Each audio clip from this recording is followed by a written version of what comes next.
Vamos no momento da pregação da palavra. Eu convido a todos a abrirem as Escrituras no livro do Atos dos Apóstolos, capítulo 17.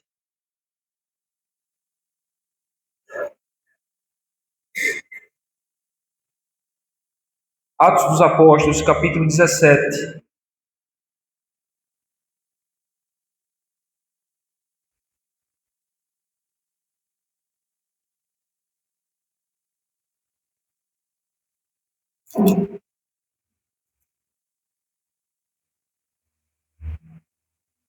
Iremos ler apenas dois versos, versos 30 e 31.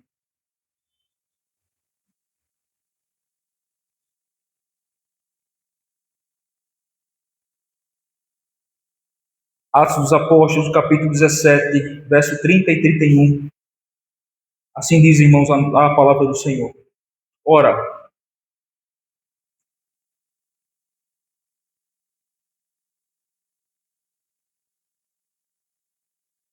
não levou Deus em conta os tempos da ignorância. Agora, porém, notifica aos homens que todos, em toda parte, se arrependam. Porquanto estabeleceu um dia em que há de julgar o mundo com justiça, por meio de um varão, destinou e acreditou diante de todos, ressuscitando dentre os mortos. Vamos orar ao Senhor.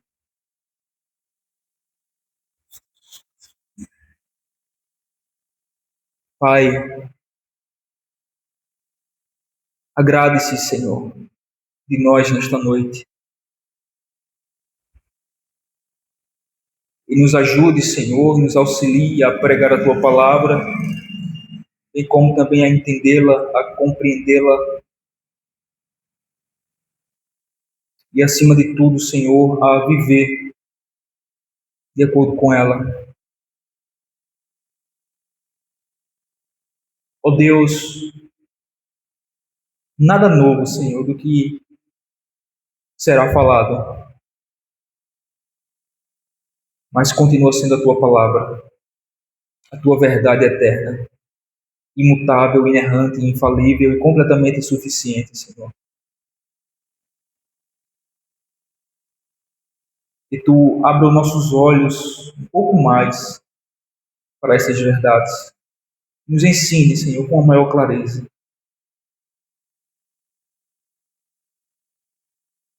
Sobre este evento, Senhor, que ainda não aconteceu, mas acontecerá, Senhor Deus, no futuro, que nós não sabemos se próximo, se um futuro médio ou se um futuro longo. Mas o fato é, Senhor Deus, que acontecerá. Tu julgarás o mundo com justiça por intermédio de Teu bendito Filho Jesus. Verdade, Senhor Deus, antiga, mas uma verdade, Senhor, imutável. E, portanto, não devemos esquecer, Senhor, deste evento. E acontecerá, Senhor. Dia este, Senhor, que chegará de maneira repentina. E, portanto, devemos estarmos vigilantes ao Senhor e atentos.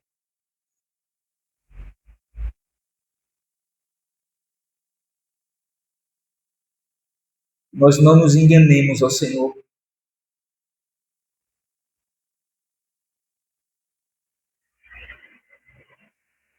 Bem como também, Senhor Deus, não sejamos atraídos ao Senhor e enlaçados por este mundo,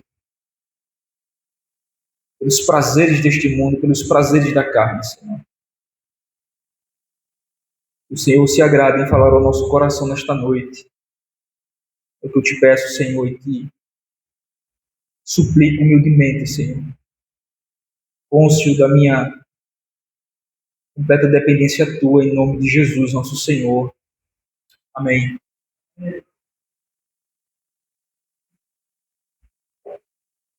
Irmãos, título do nosso sermão: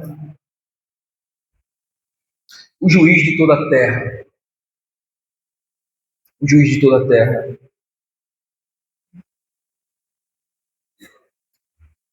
Irmãos, as Escrituras ela declara de maneira ousada, clara e objetiva que Jesus Cristo é o Rei dos Reis e que seu nome é o único pelo qual os homens podem ser salvos. Isso é uma verdade inequívoca, objetiva e clara nas Escrituras. Jesus é o Rei dos Reis e que é por intermédio dele somente em que pecadores como nós podem ser salvos. Pedro vai declarar em Atos 4 que não há outro nome pelo qual importa que sejamos salvos, somente o nome de Jesus. Veremos então que as Escrituras ensinam que Cristo foi exaltado à destra de Deus como juiz de todos os homens. Embora esse ofício possa ser considerado como uma extensão do seu papel como rei, ele é tão importante nas Escrituras que deve ser considerado separadamente. Pode ser considerado dentro do ofício de rei de Jesus, né? Sacerdote, profeta e rei. Mas é tão importante esse assunto e esse aspecto do reinado de Cristo que é bom a gente considerar ele de maneira separada do seu ofício, né? Ele, e focando ele exatamente Jesus como sendo o juiz de toda a terra. Aquele que Deus, por intermédio do qual, irá julgar as nações. Um dia chegará em que toda a humanidade, sem exceção, será julgada. E seu destino eterno será determinado apenas pelo homem Jesus Cristo. O Evangelho não pode ser entendido à parte dessa verdade. Afinal de contas, este dia, o dia do julgamento, o dia do juízo final, conforme a gente fala, é o fim desta era e o início de uma nova. Quando este dia chegar, significa que esta era findou, acabou. E que a partir de então, desse juízo, do julgamento final, iniciará um novo céus e nova terra nos quais habita a justiça. Onde os salvos em Cristo desfrutará da sua presença para todo sempre no reino eterno de glória. Mas aqueles que, enquanto em vida, rejeitaram a Cristo completamente, o desprezaram e o negaram, sofrerão eternamente no lago de fogo e enxofre, como nós vimos aqui na leitura devocional. Então é o estabelecimento da nova era. Os salvos reinarão com ele para todos sempre, enquanto os perdidos padecerão eternamente debaixo do seu juízo. Cristo, quando veio, irmãos, ele veio como um cordeiro para morrer pelos pecados do seu povo. Mas quando ele vinha agora, a sua segunda vez, ele vem como um leão para fazer justiça a todas as nações. Ele vem como um juiz para julgar todas as nações. Irmãos, é extremamente importante compreendermos que a doutrina do juízo é uma parte essencial de toda a verdadeira proclamação do Evangelho. Para sermos então fiel à Escritura, devemos proclamar que o mesmo Cristo que veio morrer pelos pecados do seu povo virá uma segunda vez para julgar e condenar aqueles que rejeitam sua obra de salvação. O mesmo Cristo que veio morrer pelos pecados do seu povo é exatamente o mesmo Cristo que virá uma segunda vez para condenar aqueles que o rejeitaram. A verdade do retorno de Cristo e do julgamento de todos os homens por meio dele não é algo secundário de modo nenhum, irmãos. É uma parte essencial de qualquer pregação verdadeira do Evangelho. Por exemplo, Romanos 2,16 diz que no dia em que Deus, por meio de Jesus Cristo, julgar o segredo dos homens de conformidade com o meu Evangelho. No dia em que Jesus Cristo, Paulo diz, de conformidade com o meu Evangelho, julgará os segredos dos homens. O texto que deixa claramente Jesus como sendo um juiz por meio do qual Deus julgará as nações. As Escrituras deixam claro que o estabelecimento de Cristo como juiz e a afirmação do juízo futuro não são opcionais na verdadeira pregação do Evangelho. Elas são absolutamente essenciais. Atos 10, 42 diz: e nos mandou pregar ao povo e testificar que Ele é quem foi constituído por Deus, juiz de vivos e dos mortos. O próprio Jesus ordenou os apóstolos a pregar ao povo e a testificar que Deus o tinha constituído como juiz dos vivos e dos mortos, ou seja, Ele é o juiz de toda a terra. A Escritura também deixa claro, irmãos, que Ele é um juiz que foi divinamente escolhido. É importante entender que Cristo assumiu o ofício de juiz por determinação de Deus, o Pai, uma determinação divina. Foi a vontade e a soberana determinação do Pai que o mundo fosse julgado em perfeita justiça por meio do seu Filho Jesus Cristo.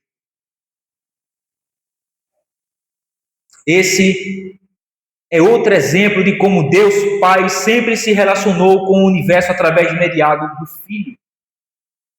Através da mediação do Filho. O Pai criou o universo através do Filho, Ele governa o universo através do Filho e um dia julgará toda a humanidade através do Filho. Ele criou através do Filho, Ele governa através do Filho e Ele julgará através do Filho. Jesus Cristo. A Escritura diz: conjuro-te perante Deus e Cristo Jesus, que há de julgar os vivos e os mortos, pela sua manifestação e pelo seu reino. Paulo escrevendo a Timóteo na sua segunda carta, capítulo 4, versículo 1. Ele há de julgar os vivos e os mortos no advento da sua manifestação e do seu reino. A expressão que aparece aí abrange toda a humanidade, vivos e mortos. Isto é, quando Jesus voltar para julgar as nações, nós sabemos muito bem que dentro da escatologia, que é o estudo das últimas coisas, é ensinado biblicamente que os mortos ressuscitarão. Uns para a vida, outros para a condenação. E será determinado exatamente nesse dia do julgamento, no dia do juízo final.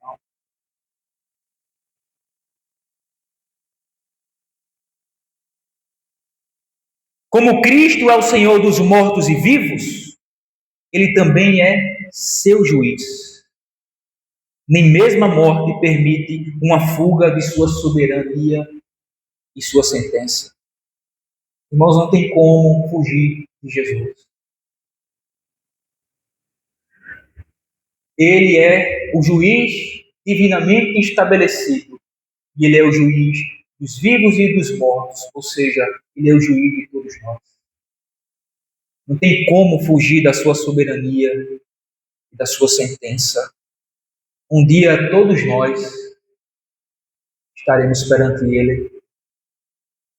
Grandes e pequenos, ricos e pobres, poderosos e pessoas comuns, todos estarão perante Ele.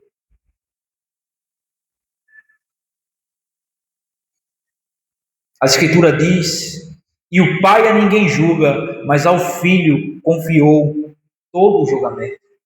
João 5:22.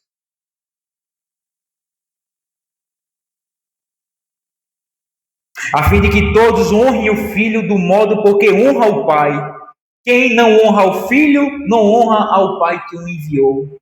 Em verdade vos digo, quem ouve a minha palavra e crê naquele que me enviou tem a vida eterna. Não entra em juízo, mas passou da morte para a vida, disse Jesus.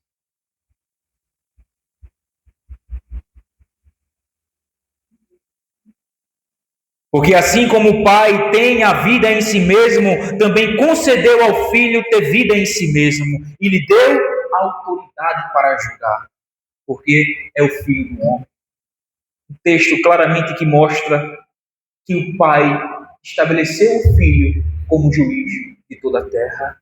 Irmão, Jesus não está negando que o Pai também julga.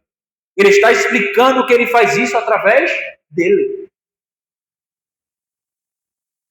Não é uma afirmação de que o Pai não julga. mas é uma afirmação de que o Pai julga por intermédio do Filho, por intermédio dele mesmo, conforme diz Romanos 2,16. O Pai deu ao Filho poder e autoridade para julgar toda a humanidade. Essa grande honra concedida ao Filho é uma demonstração da sua divindade e uma razão para termos cuidado e dar ao Filho a honra que lhe é devida.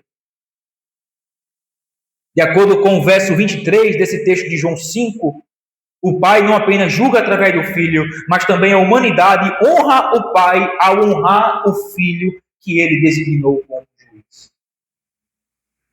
Você quer saber como honrar ao Pai? Honre Jesus. Porque honrando a Jesus, nós honramos também a Deus, o Pai. Crer em Jesus é sinônimo de crer em Deus.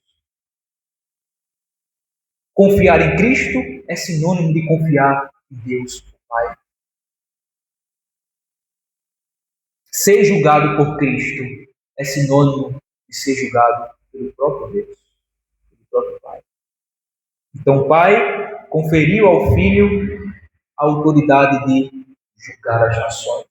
Isso não significa que o Pai não esteja julgando, mas ele está julgando através da mediação de seu Filho Jesus Cristo, que é o juiz que ele estabeleceu para isto. O texto que nós lemos, irmãos, Atos 17, 31, é um texto que mostra claramente que Cristo é o juiz que foi divinamente determinado para julgar todos os homens. Porquanto estabeleceu um dia em que há de julgar o mundo com justiça por meio de um varão que destinou e acreditou diante de todos, ressuscitando dentre os mortos. Deus estabeleceu, irmão, soberanamente um dia em que toda a humanidade será julgada. E a história humana está correndo em direção a este dia. Olhe, não pense que o mundo está entregue às baratas. Não pense que o mundo está seguindo um curso arbitrário. Não pense que o mundo não está caminhando para um fim. Deus criou e conduz toda a história a fim de alcançar um final. Veja, Deus é eterno, irmãos. E desde a criação até a consumação de todas as coisas, é como se fosse um lapso na eternidade. Porque antes da criação só tinha eternidade, após a consumação permanecerá a eternidade. Então esse espaço de tempo que nós vivemos aqui é apenas uma pausa, é como se fosse um lapso pequeno. Em que Deus criou para que o homem se relacionasse com ele, mas o que é que acontece? O homem cai, a queda da humanidade, a rebelião do homem contra o seu Criador. Deus providencia uma redenção, a salvação em Cristo Jesus, está encaminhando para a consumação de todas as coisas. Lembra outro dia que eu já falei? Como se resume a história da redenção? Como se resumir a Bíblia em 4 palavras? Criação, queda, redenção e consumação. Essa é a história da Bíblia. Deus criou, o homem caiu, ele redimiu o homem por intermédio de Jesus Cristo e estamos caminhando para a consumação de todas as coisas. Quando todas as coisas foram consumadas, a gente adentra para a eternidade. Percebe? Deus é eterno, cria. Quando ele cria juntamente com ele o tempo e o espaço, no qual nós vivemos. Estamos limitados ao tempo, ao espaço, a começo, a fim. Então a história da redenção está em desenvolvimento. O homem cai, ele promete a redenção por intermédio do seu filho, o Messias prometido. O Messias então vem e executa a obra que o Pai lhe deu para executar em favor dos eleitos. Nesse exato momento, o Espírito está operando, chamando os eleitos da morte para a vida. Quando todos os eleitos forem chamados, Nós então alcançaremos a consumação de todas as coisas quando acontecerá exatamente esse dia do juízo. Jesus vem com poder e grande glória, todas as nações são colocadas diante dele para ser julgado segundo sua justiça. Os salvos desfrutarão com ele para todo sempre, mas os perdidos sofrerá para todo sempre debaixo da sua ira e do seu juízo. Então, adentraremos a eternidade sem fim.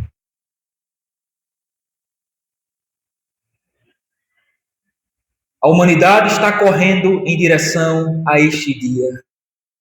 Esse julgamento, irmãos, não será arbitrário ou injusto, mas será marcado pela perfeita justiça. Por quê?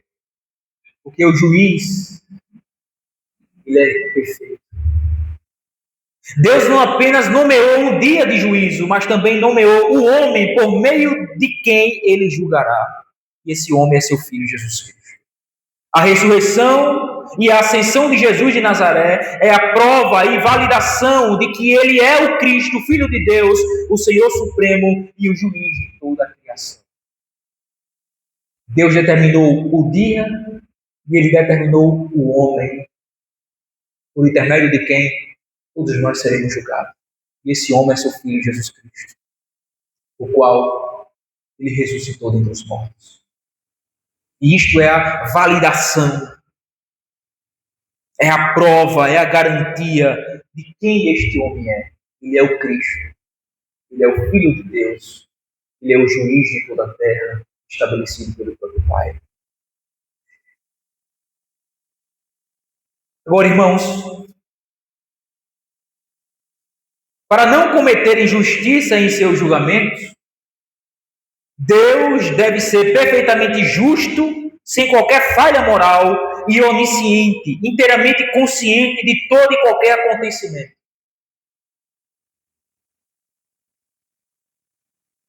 E é isso que Jesus exatamente é. Ele é justo, perfeito, não tem falha moral nenhuma, e ele também é onisciente. Ele conhece todos os acontecimentos de todos os homens da face da terra. De maneira que as Escrituras dizem que nada está oculto diante dos olhos daquele em que nós prestaremos conta. Todas as coisas estão nuas e patentes diante deste que nós iremos prestar conta.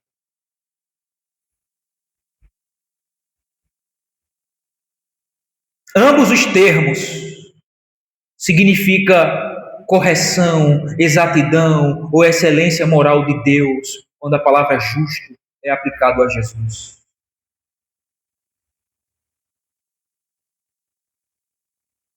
Deus há de julgar o mundo com justiça, diz o verso 31. Essa palavra aí, oriunda da palavra justo, né? Significa exatamente isso.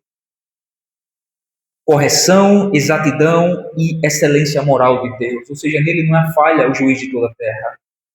De acordo com as Escrituras, Deus é um ser absolutamente justo e age sempre de uma maneira perfeitamente coerente com sua natureza. Ele nunca será ou fará nada que justifique qualquer acusação de transgressão. No dia em que Deus julgar todos os homens por meio do seu Filho Jesus Cristo, até mesmo os condenados irão inclinar sua cabeça e declarar que seu julgamento está correto. Naquele grande dia, meus irmãos, o juízo dele é tão correto, é tão justo, é tão reto, é tão exato, que até mesmo aqueles que receberão a sentença de condenados baixará a cabeça e concordará com a sentença. Eu estou sendo condenado e estou sendo condenado com justiça. Tu és justo. Não haverá um único homem na face da terra que irá protestar contra a sua condenação. Ao contrário, irá concordar com ela. Irá ter a consciência do mérito da sua condenação e de que Deus está fazendo justiça.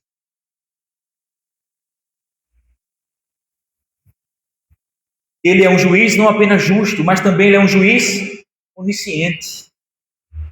E a palavra onisciente nas Escrituras significa basicamente saber todas as coisas. Se refere ao atributo de possuir todo o conhecimento. Isto é, Jesus tem todo o conhecimento de todos os acontecimentos que aconteçam na face da terra. Deus possui o conhecimento perfeito de todas as coisas do passado, do presente e do futuro. Portanto, aquele que irá lhe julgar, ele lhe conhece muito bem.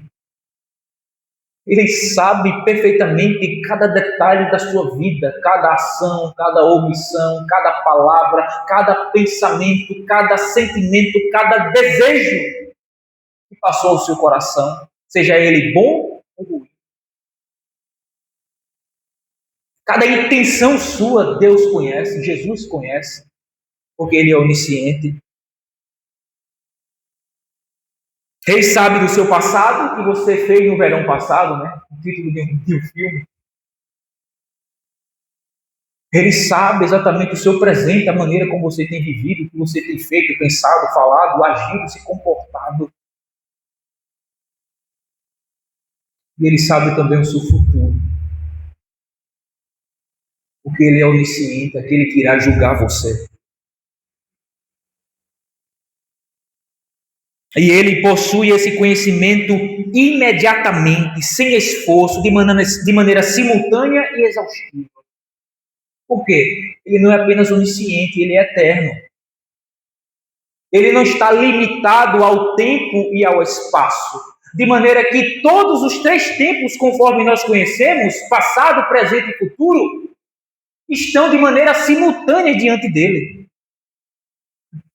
Isso é extraordinário, esse é o ser com que nós estamos lidando. Esse é o Cristo, Filho de Deus, que não é apenas onisciente e tem conhecimento de todas as coisas, mas tem conhecimento de todas as coisas nos três tempos possíveis, passado, presente e futuro. Por quê? Porque ele está fora do tempo e do espaço. Ele não está limitado ao tempo, passado, presente e futuro, mas o fato dele estar contemplando a nossa existência desde toda a eternidade, o passado, o presente e o futuro, conforme nós conhecemos, está diante dele em um único instante. É como se o meu passado tivesse exatamente no tempo presente para Cristo. E é como se o meu futuro, que ainda não aconteceu para mim, já está acontecendo para ele. Ele conhece tudo, ele sabe tudo. Ou seja, para Jesus, para Deus, a nossa existência é como um presente instante, um instante presente. Para ele não há passado, presente e futuro. Todas as coisas estão diante dele em um único instante, em um único momento. E ele sabe disso de maneira imediata, sem esforço, de maneira simultânea e de maneira exaustiva. Ou seja, conhece tudo perfeitamente. Em outras palavras, a nossa vida está diante de Jesus agora. Não apenas o nosso passado, não apenas o nosso presente, mas até mesmo o nosso futuro. Tudo está diante dele de maneira clara, simultânea e exaustiva. Não há nada oculto a ele. Nunca existirá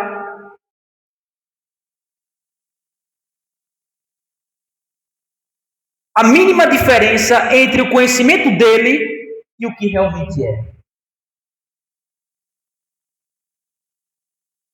Ele não apenas conhece todos os fatos, mas também interpreta cada um deles com perfeita sabedoria. No grande dia do juízo, Cristo julgará cada homem de acordo com o seu perfeito conhecimento sobre todos os fatos. Nenhum pecado será escondido ou esquecido. Toda criatura, todo ato e todo pensamento sempre está diante dele como um livro aberto. Então, quando você for julgado, a sua vida estará diante de Cristo como um livro aberto.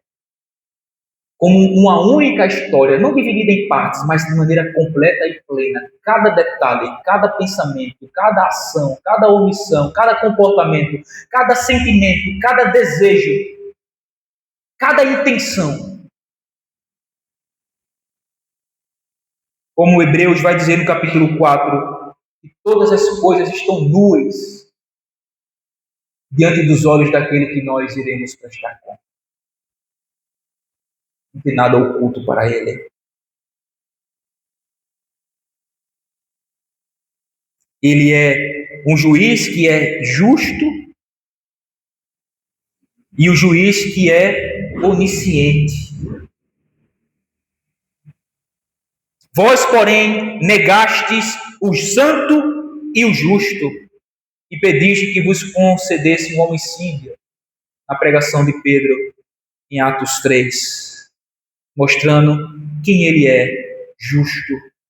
O próprio texto nosso, Atos 17:31, que um dia há de julgar o mundo com justiça, mostrando exatamente que este varão que Deus estabeleceu e destinou para julgar as nações, ele é um varão justo. Ele é onisciente.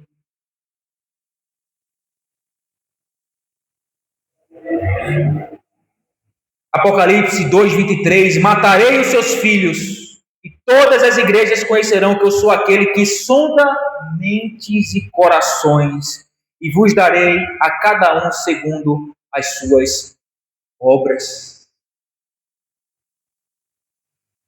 Aquele que lhe julgará, ele é aquele que sonda as mentes e os corações.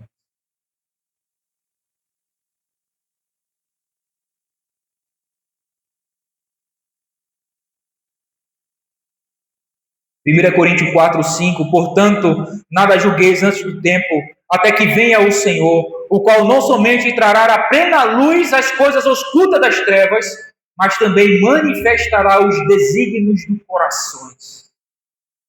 E então cada um receberá o seu louvor da parte de Deus. Veja que texto. Ele, quando vier, não somente trará à plena luz as coisas ocultas das trevas, mas manifestará o quê? Os desígnios dos corações.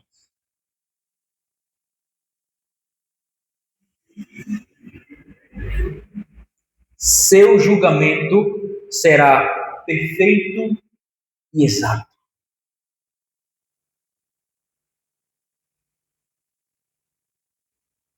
No dia em que Deus, por meio de Cristo Jesus, julgar os segredos dos homens, de conformidade com o meu evangelho, disse Paulo em Romanos capítulo 2, versículo 6. Irmãos, diante dessa realidade, diante dessa verdade, só nos resta fazer uma pergunta.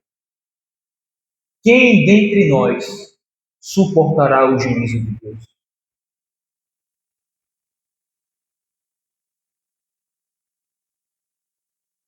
Como nós acabamos de ver, aquele que irá nos julgar, ele não é apenas justo, mas ele é onisciente. Até mesmo os desígnios do nosso coração, que ninguém conhece senão nós mesmos, ele trará à tona no dia do julgamento. E acredite, meu irmão e minha irmã, há coisas que passam no nosso coração. E se nós projetássemos aqui atrás, sairíamos correndo daqui envergonhados. Não é verdade? Já pensamos coisas, já desejamos coisas,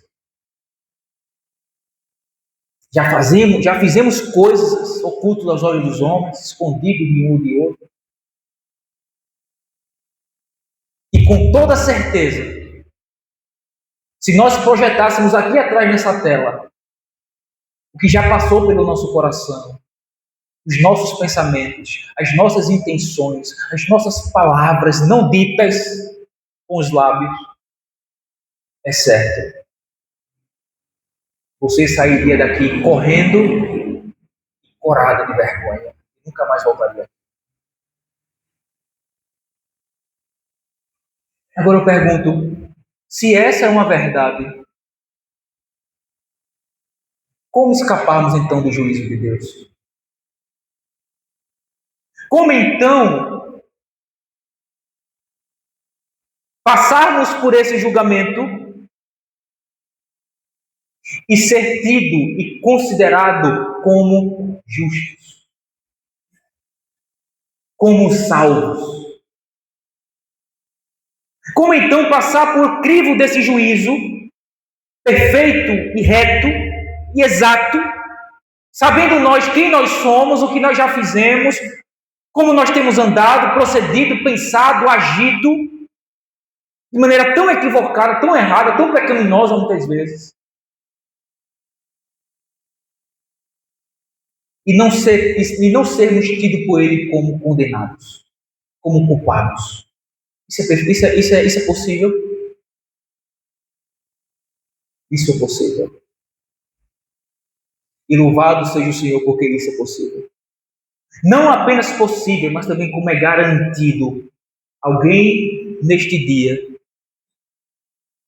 receber a sentença do seu julgamento e então ser considerado e tido como sendo alguém justo. E é claro,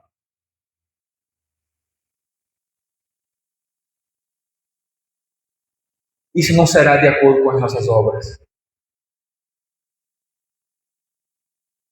Essa justiça perfeita da qual nós necessitamos para sermos tidos, considerados e sentenciados por Deus como justos e então sermos salvos, desfrutar da vida eterna,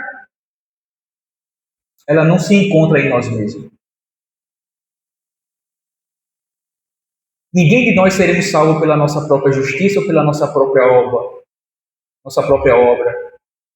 Por uma razão muito simples, esse exemplo que eu dei, se eu colocasse aqui e projetasse que já passou no seu coração, sairíamos daqui com vergonha e nunca mais voltaríamos.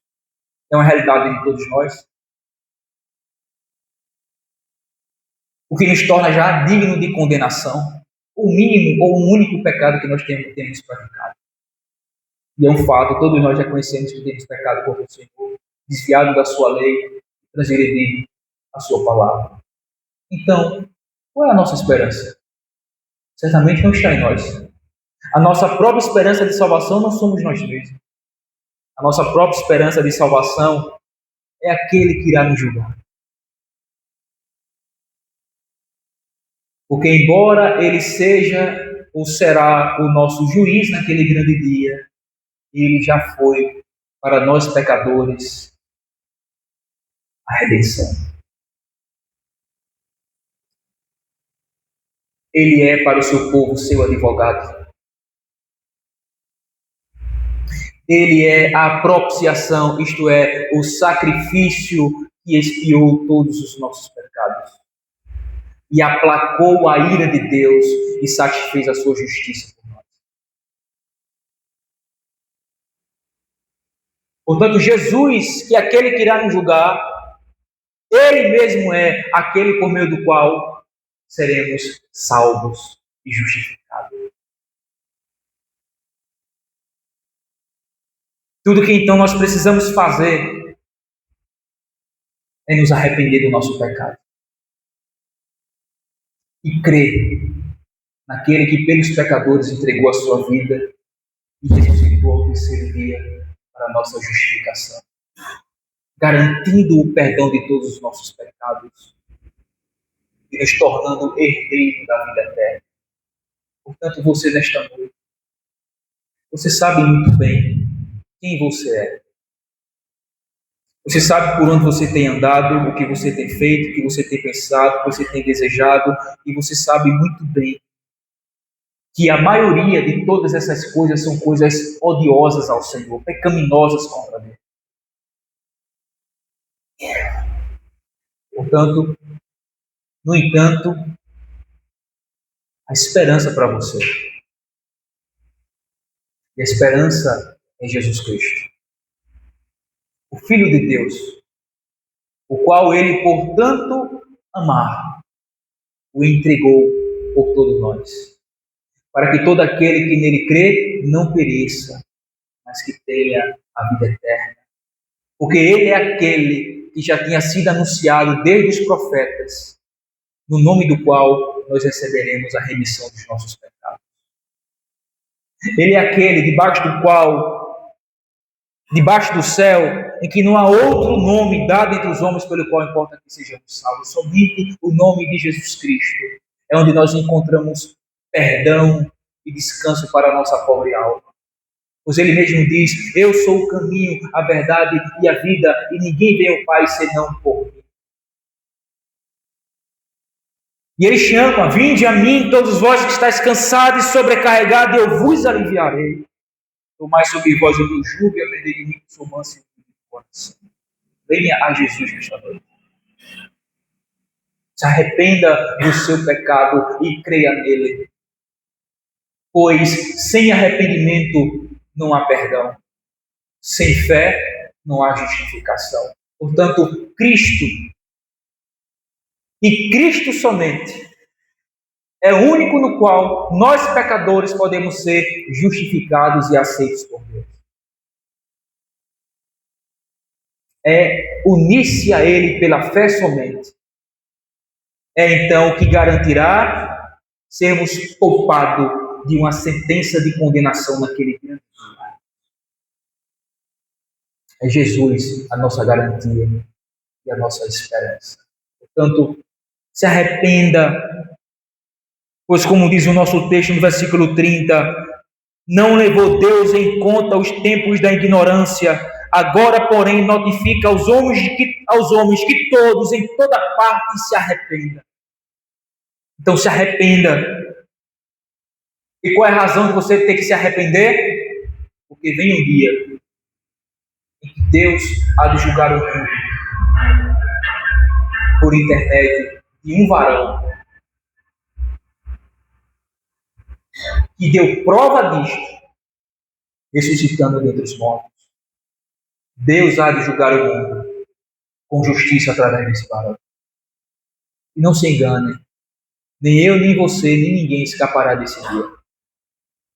Será um dia em que todos nós, grandes e pequenos, ricos e pobres, poderosos e pessoas simples, todas as nações, sem distinção e sem exceção, estarão diante dele para prestar.